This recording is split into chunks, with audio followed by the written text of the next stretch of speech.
Corinthiens 11:1, Paul déclare « Soyez mes imitateurs comme je le suis moi-même de Christ. » Soyez mes imitateurs comme je le suis moi-même de Christ.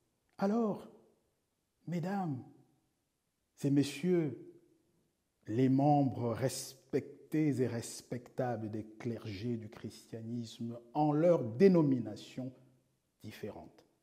Vous vous retrouvez donc sur les dénominateurs communs, doctrinalement parlant, sur le Jésus du christianisme dont nous avons fait tantôt le portrait, c'est-à-dire qui a été adopté pour devenir roi. Mais y a-t-il une seule fois, un seul précédent dans les Écritures, franchement, où quelqu'un s'est assis sur le trône de David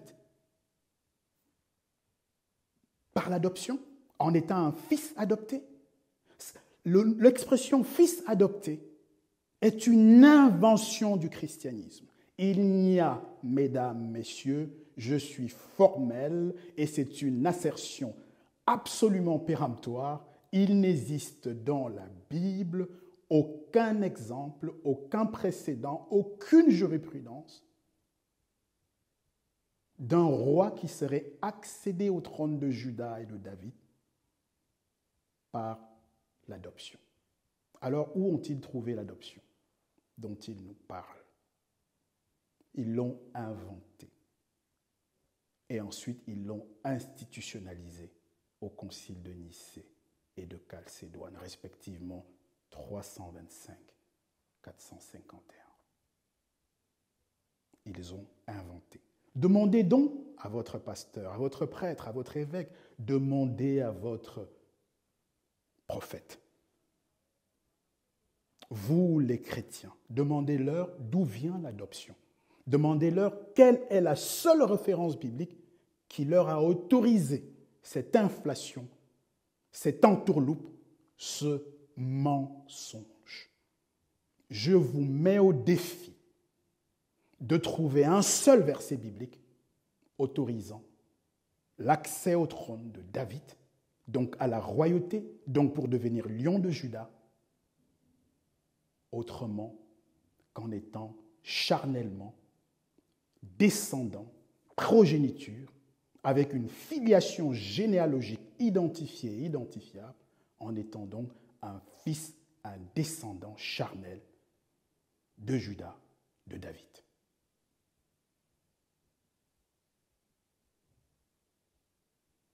Et quand Paul dit « Soyez mes imitateurs », donc c'est à vous, clergé du christianisme, c'est à vous d'imiter Paul, dont nous allons parler. Ce n'est pas à lui de s'adapter à vous. D'ailleurs, Dieu ne s'adapte à personne. Il ne porte attention, Ésaïe 66, verset 2, qu'à celui qui craint sa parole. Il ne s'adapte pas. Il ne s'adapte pas. Au contraire, il se cache. Dieu se cache. Ésaïe 45, verset 15. Parce qu'il est trop glorieux pour vous supplier. Il attend de nous que nous le craignons. Et d'ailleurs, il ne le cache pas. C'est écrit. Dans Colossiens 1, 16 et dans Romains chapitre 11, le dernier verset, le verset 36, il est écrit la raison pour laquelle il nous a créés. Il nous a créés pour sa gloire, pour lui-même. Ce n'est pas comme si c'était un secret, comme s'il rasait les murs pour dire ça, pour l'assumer. Dieu nous a créés pour sa gloire. Et il le dit encore explicitement. Quel est le rôle de l'intelligence?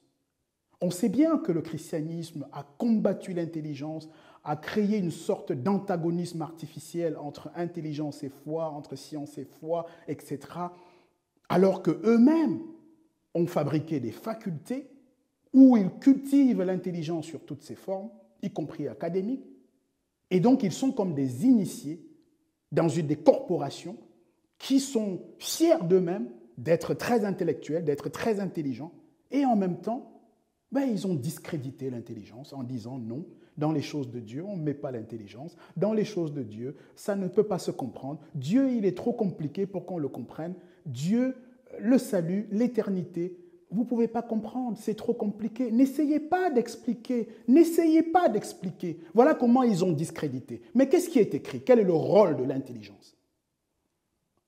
1 Jean, chapitre 5, verset 20.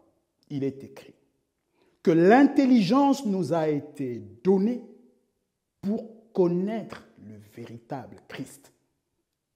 Je vais recommencer. L'intelligence vous a été donnée, m'a été donnée, t'a été donnée. Pas pour faire tout ce que tu l'utilises pour faire. Pas pour faire plein de choses. Ce qui ne veut pas dire qu'elle ne peut pas servir à d'autres choses. Mais elle t'a été donnée pour remplir l'objectif pour lequel le Créateur t'a créé, connaître le véritable Christ. L'œuvre de Dieu, non, l'œuvre de Dieu, ce n'est pas les actions, hein. Ce n'est pas les rites, ce n'est pas les ministères des chrétiens, là. Non, ce n'est pas ça. L'œuvre de Dieu, c'est écrit dans Jean chapitre 6, verset 29. L'œuvre de Dieu, c'est connaître le véritable Christ. Vous comprenez? Il nous a créés pour le connaître, pour le glorifier, pour l'adorer. Romains 11, 36, Colossiens 1, 16, ou encore Hébreux 2, 10. Il nous a donné l'intelligence comme outil pour le discernement, pour la compréhension, pour le chercher, puisqu'il dit « Cherche-moi de tout ton cœur, et je me laisserai trouver ». Jérémie chapitre 29, versets 13 et 14. Ou encore Deutéronome chapitre 4, verset 29. Ou Deutéronome 6, verset 5. Et il nous a donc donné l'intelligence à cet effet, 1 Jean 5, 20. Et il nous dit ce qu'est son œuvre. Alors avant d'aller faire beaucoup d'œuvres humanitaires, religieuses, et je n'en sais plus rien du tout, faites comme il vous plaira, c'est votre droit, faites ce qui vous plaira, mais il est écrit, si vous vous intéressez de savoir ce que Dieu appelle son œuvre et pourquoi il a donné l'intelligence et pourquoi il nous a créés, vous avez les références bibliques, elles sont claires. C'est donc à nous d'imiter Paul, parce que Paul, lui, s'est conformé aux références que nous venons d'énoncer. Paul a publiquement repris Pierre.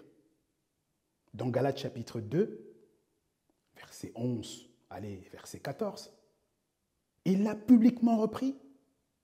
Ce Paul-là, vous voulez m'expliquer que les autres apôtres lui ont donné la main d'association dans Galates chapitre 2, versets 8 et 9, que Pierre lui a donné la main d'association, lui qui a repris Pierre, alors qu'il ne s'accorderait pas sur le Messie, sur son identité, sur son humanité, sur sa divinité. C'est n'importe quoi.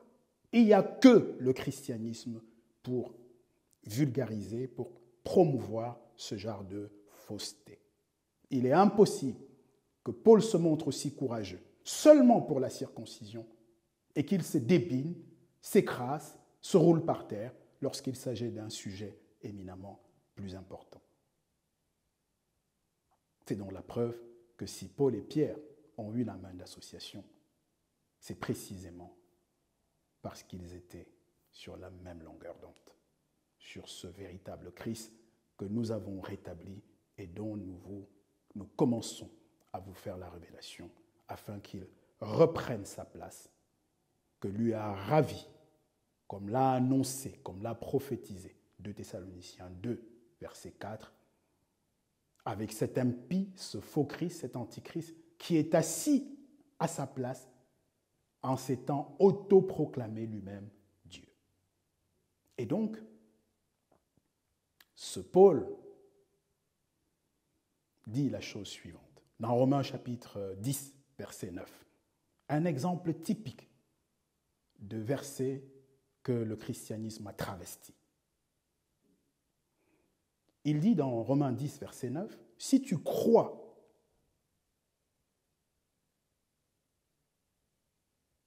et que tu confesses que Jésus-Christ est Seigneur, tu es sauvé. » Alors on s'arrête là. Et du coup, ils ont pris ça pour nous faire croire en leur faux Christ.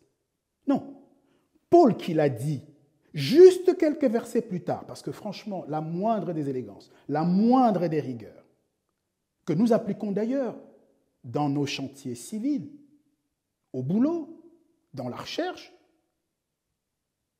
dans plein de choses. Vous le faites, nous le faisons. Mais pourquoi quand c'est le royaume de Dieu, on est aussi brouillon, aussi médiocre? Quelques versets plus loin, au verset 17, du même Romains 10, Paul précise qu'il ne s'agit pas juste de croire en un Jésus générique, de croire en un Christ, n'importe lequel. Il dit non. Il dit qu'il faut croire que la foi vient de ce que l'on entend, certes, mais encore faut-il, précise-t-il, que ce que l'on entend vient de la parole de Christ. Question, est-ce que l'évangile chrétien, est-ce que ce Jésus-Christ du christianisme, avec son adoption, avec sa naissance virginale, est-ce que ça vient de la parole du Christ? Est-ce que ça vient notamment de l'évangile de Paul? Réponse, non. Donc, pour être sauvé, il ne suffit pas de dire Jésus, Jésus. Encore faut-il ne pas se tromper de Jésus et bien faire attention à la parole pour ne faire allégeance qu'au véritable Christ. C'est donc le verset 17 de ce Romains 10. Le même Paul, parce qu'il savait, il le dit d'ailleurs dans 2 Timothée 4, versets 3 et 4, ou dans Actes chapitre 20, versets 29 et 30, ou encore dans Galates chapitre 1, versets 8 et 9. Il sait qu'il y aura un autre évangile, il sait qu'il y aura un autre Jésus, il sait qu'il y aura l'homme du péché, il sait qu'il y aura le fils de la perdition, l'impie, qui se fait lui-même passer pour Dieu et recevoir une adoration parfaitement indue, grâce au christianisme, ou à cause du christianisme, c'est selon. Il précise,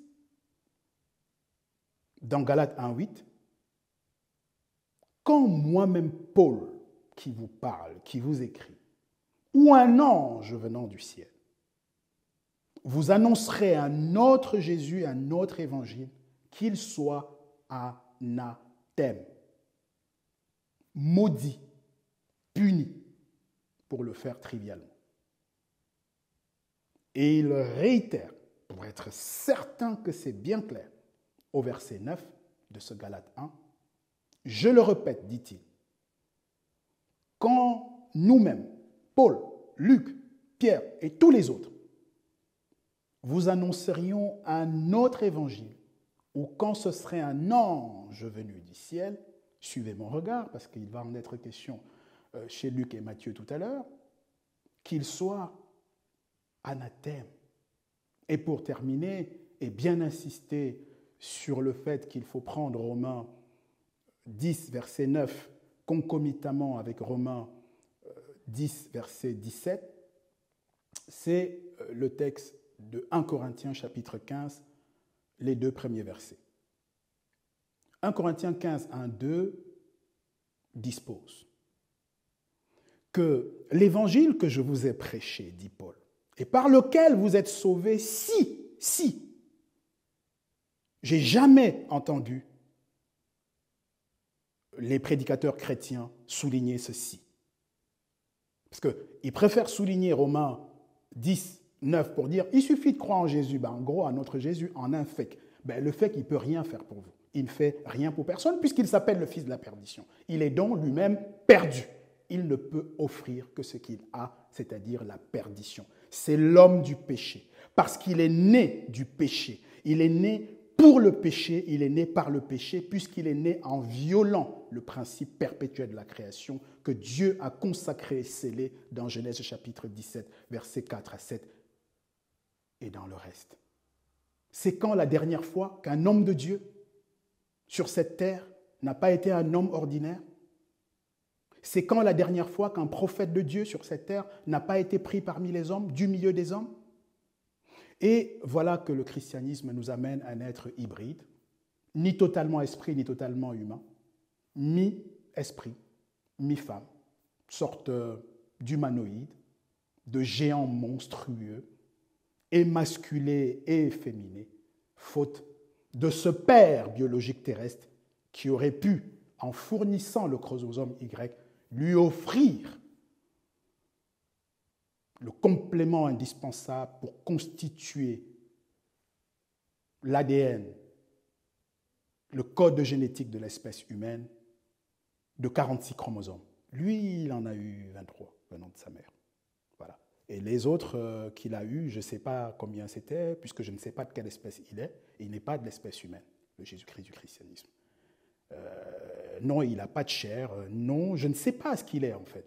C'est un ovni. Il ne m'intéresse pas. Il n'intéresse pas les Écritures. Ce n'est pas le Jésus-Christ de Paul. Ce n'est donc pas celui que je dois imiter et encore moins celui auquel je devrais faire allégeance. Paul explique donc dans 1 Corinthiens 15, 1, 2 que nous sommes sauvés si nous conservons son évangile tel qu'il l'a prêché. Et il précise, pour que ce soit parfaitement clair, autrement, dit-il, vous auriez cru en vain. Autrement, vous auriez cru en vain. En français facile, vous auriez cru pour rien. Vous auriez perdu votre temps. Autrement dit, votre foi ne sert à rien. Autrement dit, votre dévotion, c'est du vent, c'est du sable, ça ne vaut rien. Zéro, nada. 1 Corinthiens 15, verset 1 et verset 2. Voilà le pôle que le christianisme et ses prédicateurs ont poignardé dans le dos. Ils n'ont pas voulu devenir ses imitateurs. Et ça a duré un certain temps, déjà 19 siècles. Un autre apôtre, et passons par exemple à Philippe.